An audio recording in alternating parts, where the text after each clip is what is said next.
Qu'est-ce donc? Qu'avez-vous? Laissez-moi, je vous prie. Mais encore, dites-moi, quelle bizarrerie. Laissez-moi là, vous dis, j'ai courez vous cacher. Mais on entend les gens au moins sans se fâcher. Moi, je veux me fâcher et ne veux point entendre. Dans vos brusques chagrins, je ne puis vous comprendre. Et quoi qu'ami, enfin, je suis tous les premiers. Moi, votre ami, rayez cela de vos papiers. J'ai fait jusqu'ici profession de l'être. Mais après ce qu'en vous je viens de voir paraître, je vous déclare net que je ne le suis plus. Et ne veux nulle place en des cœurs corrompus. Je suis donc bien coupable, Alceste, à votre compte. Allez, vous devriez mourir de pure honte. Une telle action ne saurait s'excuser, et tout homme d'honneur s'en doit scandaliser. Je vous vois accabler un homme de caresses et témoigner pour lui les dernières tendresses, de protestations, d'offres et de serments, vous chargez la fureur de vos embrassements. Et quand je vous demande après quel est cet homme, à peine pouvez-vous dire comme il se nomme. Votre chaleur pour lui tombe en vous séparant, et vous me le traitez à moi d'indifférent, morbleu. C'est une chose indigne, lâche, infâme, de s'abaisser ainsi jusqu'à trahir son âme. Et si, par un malheur, j'en avais fait autant, je m'irais de regret pendre tout à l'instant. Je ne vois pas pour moi que le cas soit pendable. Et je vous supplierai d'avoir pour agréable que je me fasse un peu grâce sur votre arrêt, et ne me pende pas pour cela, s'il vous plaît. Que la plaisanterie est de mauvaise grâce. Mais sérieusement, que voulez-vous qu'on fasse? Je veux qu'on soit sincère, et qu'en homme d'honneur, on ne lâche aucun mot qui ne parte du cœur. Lorsqu'un homme vous vient embrasser avec joie, il faut bien le payer de la même monnoie, répondre comme on peut à ses empressements, et rendre offre pour offre, et serment pour serment. Non, je ne puis souffrir cette lâche méthode qu'affectent la plupart de vos gens à la mode.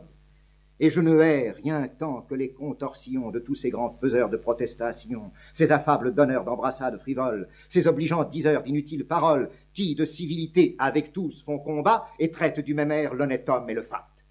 Quel avantage a-t-on qu'un homme vous caresse, vous jure amitié, foi, zèle, estime, tendresse, et vous fasse de vous un éloge éclatant lorsqu'au premier faquin il court en faire autant? Non. Non, il n'est point d'âme un peu bien située qui veuille d'une estime ainsi prostituée, et la plus glorieuse a des régals peu chers dès qu'on voit qu'on nous mêle avec tout l'univers. Sur quelques préférences, une estime se fonde, et c'est n'estimer rien qu'estimer tout le monde. Puisque vous y donnez dans ces vices du temps, morbleu, vous n'êtes pas pour être de mes gens. Je refuse d'un cœur la vaste complaisance qui ne fait de mérite aucune différence.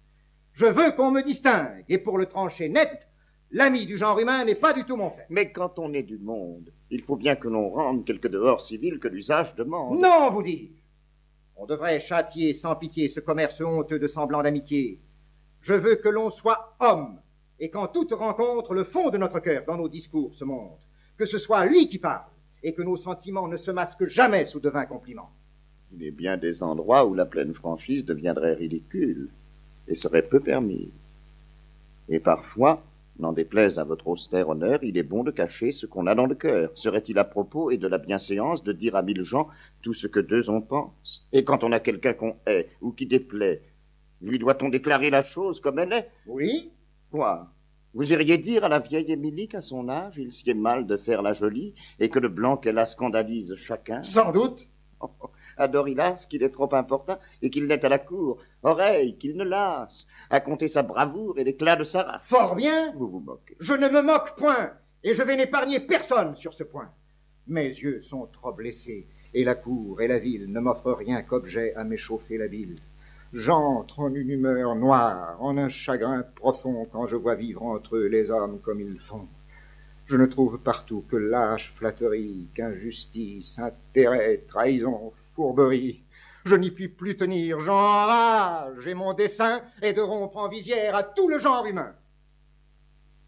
Ce chagrin philosophe est un peu trop sauvage.